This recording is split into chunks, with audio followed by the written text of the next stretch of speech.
चुके हैं। कृपया आप सभी अपने अपने स्थान पर खड़े हुए।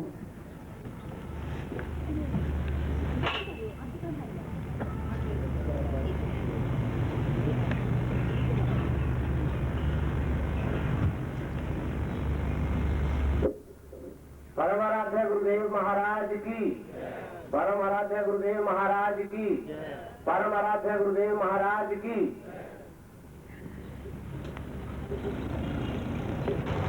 परम आराध्य गुरुदेव के चरणों में नतमस्तक होता हूँ और मंच पर विराजमान संतों के चरणों में प्रणाम करता हूँ और उसके बाद इस कार्यक्रम को आगे बढ़ाता हूँ। सर्वप्रथम मैं मंच पर बैठे परम पूज्य परम आदरणीय स्वामी ज्ञानानंद जी महाराज जी के चरणों में प्रणाम करता हूँ। और वैसे तो परम पूज्य दीदी डॉक्टर मनीषा जी ने आपको उनका परिचय दे दिया है, लेकिन फिर भी जो बात मैं कहना चाहता हूँ वो ये है कि अभी पिछले 4 तारीख को करनाल में एक अखिल भारतीय संत समिति का महाधिवेशन हुआ, जिसका मैं ये समझकर चलता हूँ कि सारा कार्यभार जो था वो परम पूजनीय ज्ञानानंद जी महाराज जी के कंधों पर ही था। और मैं जब परमाराध्य गुरुदेव को अपना एयरपोर्ट से जब विदेश से आए हैं गुरुदेव 2 तारीख को वहाँ से लेकर के आ रहा था, तो परम पूज्य गुरुदेव कहने लगे कि हमें वहाँ भी चलना है। स्वामी जी ज्ञानानंद जी के पास पहुँचे और उसके बाद हम पंडाल में गए।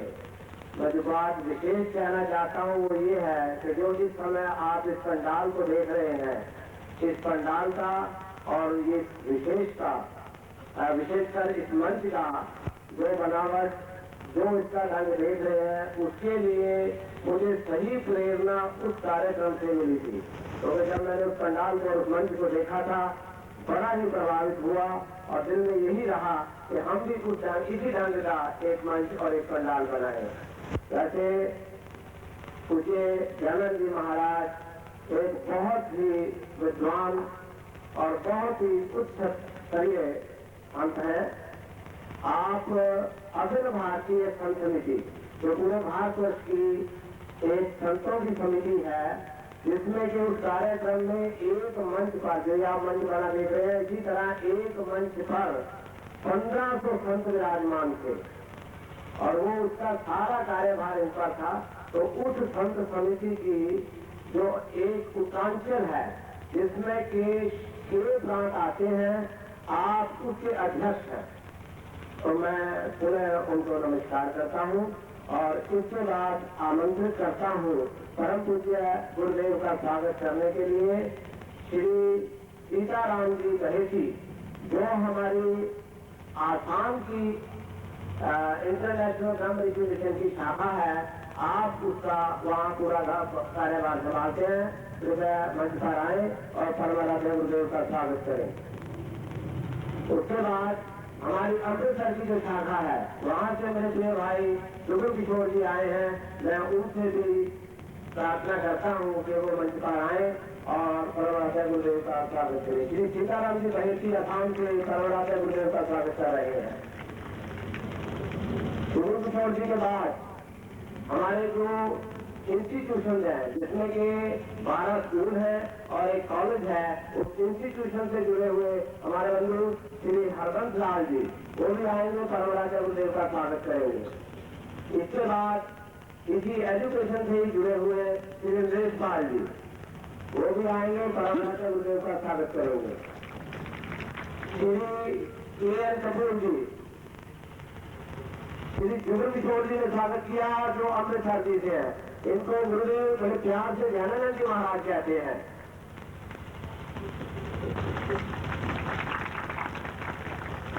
तो अब इसके बाद इस कार्यक्रम का शुभ प्रारंभ हमारे आज के पूजनीय वंदनीय स्वामी ज्ञानानंद जी महाराज उठेंगे और परम पूज्य गुरुदेव का स्वागत करेंगे। उसी के साथ ये हमारा कार्यक्रम प्रारंभ होगा।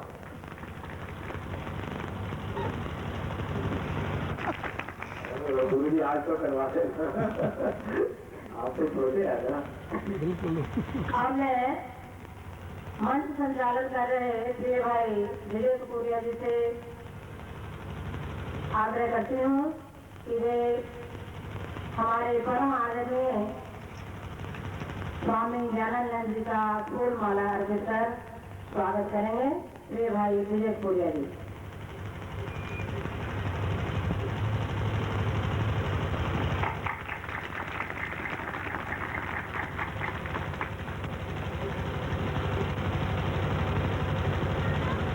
अब मैं परम आराध्य परम पूजनीय परम सत्य परमान्य प्रातः स्मरणीय परम पूज्य गुरुदेव के चरणों में ही प्रार्थना करता हूँ कि अब वो हमें अपना आशीर्वाद दें। परम पूज्य गुरुदेव।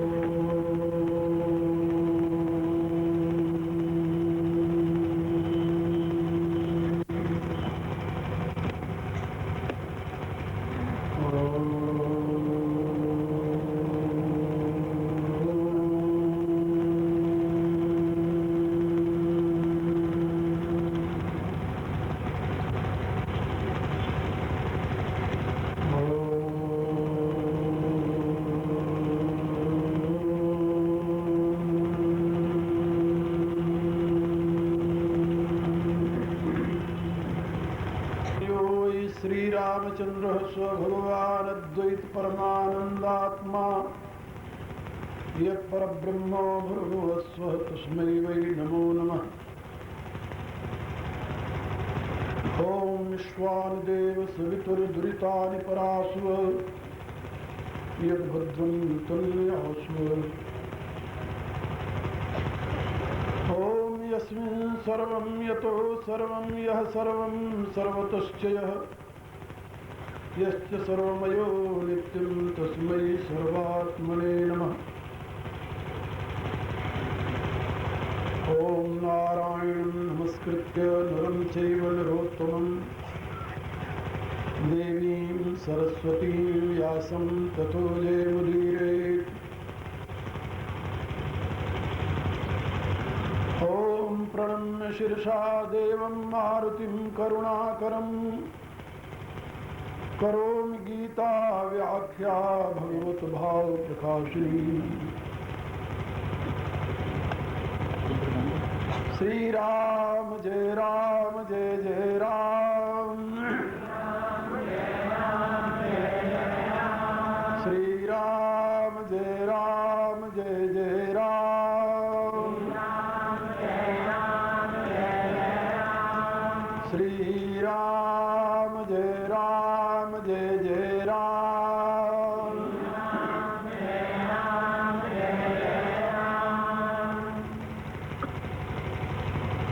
परावर रूप में उपस्थित मेरी प्रिय आत्माओं, करुणा निधान भगवान श्री राम की करुणा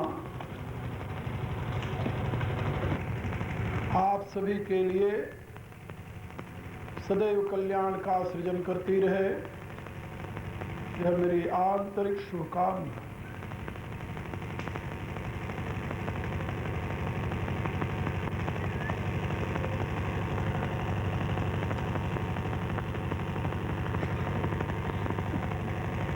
आप लोग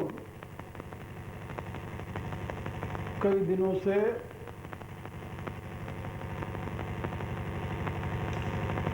गीता के 6ठे अध्याय आत्म संयम योग के प्रारंभिक 3 श्लोकों की व्याख्या सुनी।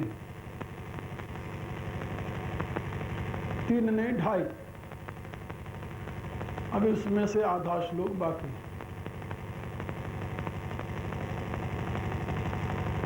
और उसमें आप लोगों को ये बात समझाई गई है कि व्यक्ति के जीवन का संबंध इस विराट से, उसमें जो कुछ भी क्रिया, जो कुछ भी भाव, जो कुछ भी विचार प्रवाहित होते हैं, उसका प्रभाव केवल उसके व्यक्तिगत जीवन तक ही नहीं रहता, उससे पूरा एटमॉस्फेयर प्रभावित होता है। इसलिए ये मानना कि व्यक्ति का ये पर्सनल लाइफ का प्रश्न है या व्यक्तिगत जीवन का प्रश्न है, उसके उत्थान और पतन में उसका व्यक्तिगत हानि और लाभ है, ये एक अवैज्ञानिक और अविवेकपूर्ण मान्यता है। वैदिक विज्ञान में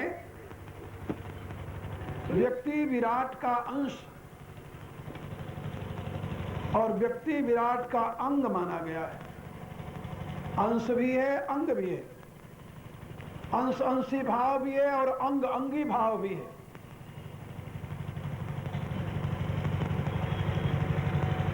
जैसे आपके शरीर में अनेकों बाल हैं, उसमें से एक कहीं बाल टूट जाए, जिसको बड़तोल कहते हैं, बाल टूट गया, तो बाल का आपके इस इतने बड़े शरीर में क्या महत्व है? कोई महत्व नहीं है। आपकी दृष्टि से भी कोई महत्व नहीं है। कब टूटा आपको ये भी पता नहीं। लेकिन बाल टूट जाने के पश्चात जो वहां फोड़ा निकलता है और जो पीड़ा देता है, वो केवल उतने ही क्षेत्र को नहीं देता जितने में बाल था। ये तो आप जानते हैं। उस बाल तोड़ के पीड़ा से पूरा शरीर पीड़ित हो जाता है। कहने का अभिप्राय कि यद्यपि व्यक्ति इस विराट में अपना उस बाल के बराबर भी अस्तित्व नहीं रखता जी। हाँ, बाल के बराबर क्यों नहीं रखता, इसके विषय में समझ लो आप। पुरुष के एक बूंद सीमन में, सीमन तो आप लोग जानते हो, वीर्य।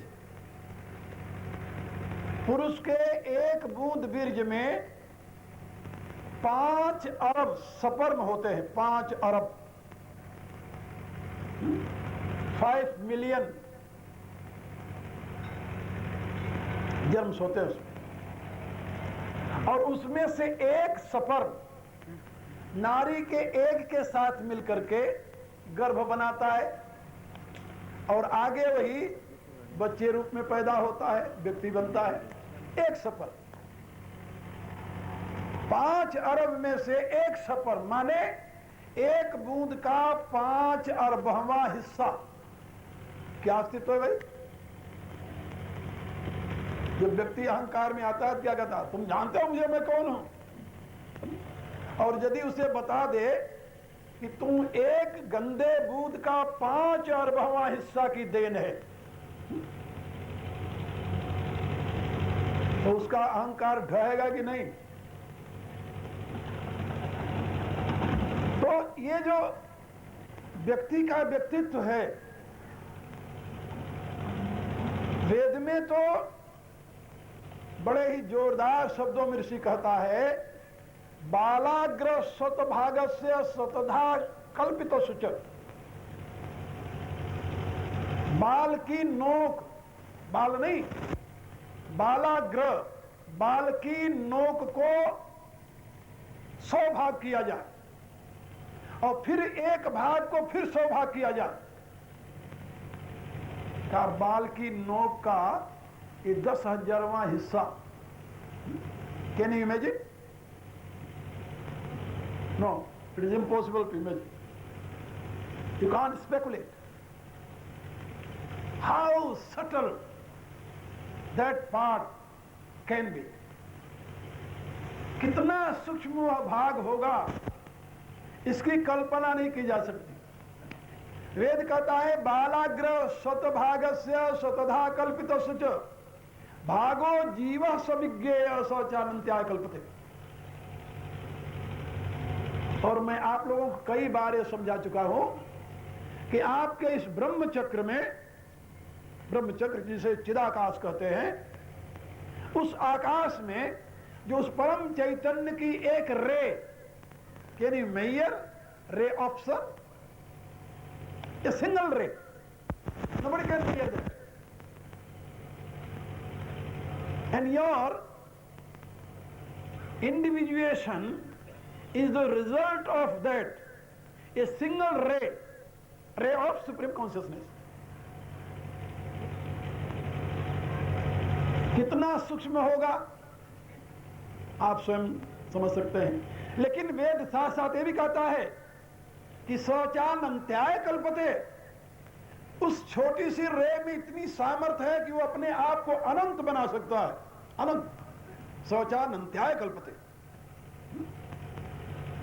उसमें कितनी संभावनाएं निहित हैं, Who knows? और अब वैज्ञानिकों ने इसको अनुभव करना शुरू किया है कि जो वस्तु जितनी सटल है, सूक्ष्म है, वह उतनी ही अधिक शक्तिशाली है। जो वस्तु जितनी अधिक सूक्ष्म है वह उतनी ही अधिक शक्तिशाली है। एक पत्थर यदि टूट जाए तो उससे 2, 4, 10 आदमी अगल बगल हो तो मर सकते हैं, लेकिन एक एटम यदि टूट जाए, जानते हो उससे कितने आदमी मर सकते हैं? इसलिए मैं आप लोगों को बता रहा था कि व्यक्ति के अपने अस्तित्व, व्यक्तित्व, कर्तृत्व का यद्यपि इस विराट में बहुत ही सूक्ष्म स्थान है, लेकिन उसके उस अस्तित्व से, व्यक्तित्व से, कर्तृत्व से वह पूरा विराट प्रभावित होता है, क्योंकि उसमें साचानंदयाय कल्पते, उसमें अनंत होने की क्षमता निहित है। इसलिए आपका जीवन यदि पवित्र होता है तो आपकी वाइब्रेशन से, आपके शरीर से निकलने वाले वेव्स से, और वह वेव की गति जहां तक जाती है, कहां तक जाती है, हु कैन मेजर इट? कौन उसको माप सकता है कि आपके शरीर से निकलने वाली वेव्स कितनी दूर तक जाती है, कितना प्रभाव डालती है वो? तो आपके शरीर से निकलने वाली उस तरंग से वह पूरा वातावरण प्रभावित होता है। यदि अच्छी तरंगें निकल रही हैं तो आपके उस वातावरण के अंदर रहने वाले कीड़े मकोड़े तक, सूक्ष्माति सूक्ष्म जीव तक उत्थान की दिशा में आगे बढ़ जाते हैं।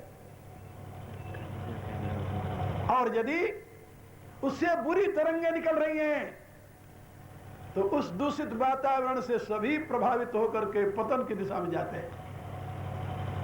आपके ऊपर जिम्मेदारी है कि आप अपने सहित अन्य जीवों के उत्थान में सहायक बने, हेतु बने, अपने सहित अन्य जीवन के पतन में हेतु न बने। याद रखें। इसलिए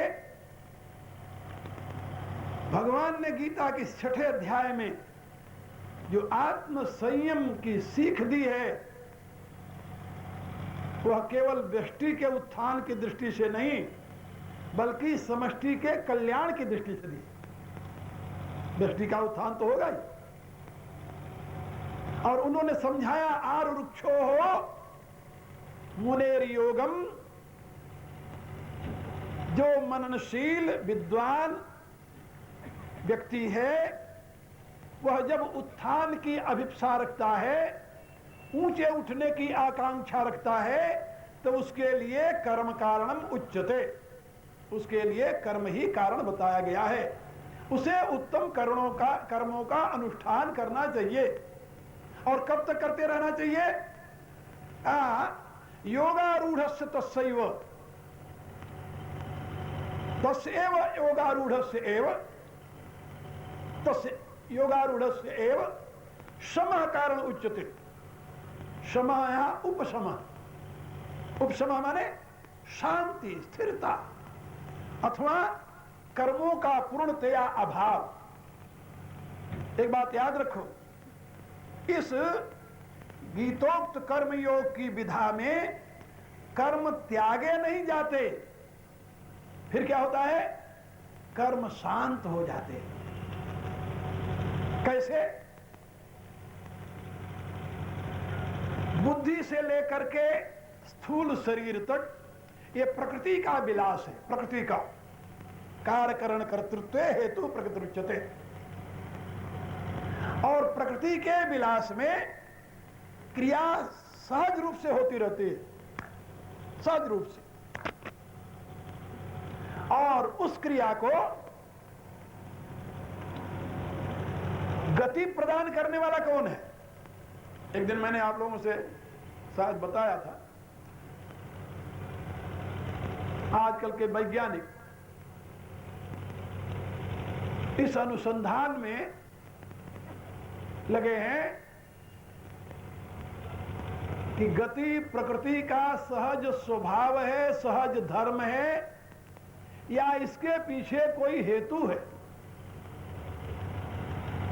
यानी किसी कारण से प्रकृति में गति है या गति प्रकृति का सहज धर्म है। एक बहुत बड़ा प्रश्न है और यह प्रश्न आज के वैज्ञानिकों के सामने है, लेकिन आज से हजारों वर्ष पूर्व ऋषियों ने इस प्रश्न का समाधान दिया है। उन्होंने इसकी खोज की है और खोज करके अनुभव किया है कि प्रकृति में जो गति है वह गति प्रकृति का सहज धर्म नहीं है। क्या समझे? हाँ, फिर प्रकृति में गति जो है उसका कारण क्या है? तो ऋषियों ने कहा कि कारण, गति के दो कारण होते हैं। ये तो आजकल के वैज्ञानिक भी मानते हैं। गति में दो हेतु होते हैं। कौन कौन से? या तो उसकी पुलिंग हो और या उसकी पुशिंग हो। ये तो आप लोग जानते हैं। किसी टिके हुए पदार्थ में गति कब होती है? या तो उसे खींचा जाए तब गति होगी, और या उसे धक्का दिया जाए तब गति होगी। अन्यथा जड़ पदार्थ में गति कहां से होगी? प्रकृति को सांख्य जड़ मानता है, वेदांत जड़ मानता है, उपनिषदें जड़ मानती है, वेद स्वयं उसे जड़ मानता है। तो जड़ तत्व में स्वभावतः गति कैसे हो सकती है? नहीं होती। कहा तो फिर कहा गति में दो ही हेतु होते हैं, या तो पुशिंग हो या तो पुलिंग हो। या तो इस प्रकृति को कोई पीछे से धक्का दे रहा हो तब इसमें गति होगी, या कोई अपनी तरफ खींच रहा हो तब गति होगी। तो ये प्रकृति में जो गति है ये पुशिंग से है या पुलिंग से है? ये प्रश्न आज से हजारों वर्ष पूर्व ऋषियों के सामने आया और ऋषियों ने इसका अनुसंधान किया और अनुसंधान करके ये घोषणा की कि प्रकृति में जो गति है ये पुशिंग से नहीं है, पुलिंग से है। क्या समझे? इस प्रकृति के पीछे से कोई धक्का नहीं दे रहा है। कहा तो फिर कहा इसको आकर्षित कर रहा है कोई। कहा कौन आकर्षित कर रहा है प्रकृति को? कहा कृष्ण। आप कहेंगे कृष्ण का अवतार तो द्वापर में हुआ, वेद तो लिखे गए हैं। सतयुग में तो वहां कृष्ण कहां से आ गए थे? अरे क्या बताओ, भले आदमी, कृष्ण शब्द का अर्थ होता है परमात्मा। ये कर्षणे धातु है, कृष्ण कर्षणे धातु है जिसका अर्थ होता है खींचना। और वह परम चैतन्य घन, वह परम चैतन्य घन जो अपनी शक्ति से, अपनी उपस्थिति मात्र से इस प्रकृति को अपनी ओर आकर्षित कर रहा है, उस चैतन्य घन को कृष्ण कहते हैं। इसके विषय में विशेष जानना हो तो मेरी एक पुस्तक है श्याम शतक नाम से, जिसके प्रारंभ में ही मैंने कृष्ण तत्व की व्याख्या की है और बिल्कुल वैज्ञानिक व्याख्या है, वैदिक विज्ञान के ऊपर प्रतिष्ठित कृष्ण तत्व क्या है। और आप अपने तरफ ही देख लें, ये आपके शरीर का जो स्वरूप दिखाई दे रहा है ये क्या है? क्या ये परमाणुओं का संघात है। परमाणु क्या है? वही इलेक्ट्रॉन प्रोटॉन न्यूट्रॉन का परिणाम। ये इलेक्ट्रॉन प्रोटॉन न्यूट्रॉन को ने कहा वही एनर्जी का परिणाम। It means your body is nothing but bundle of energy, and how that energy, all pervasive energy become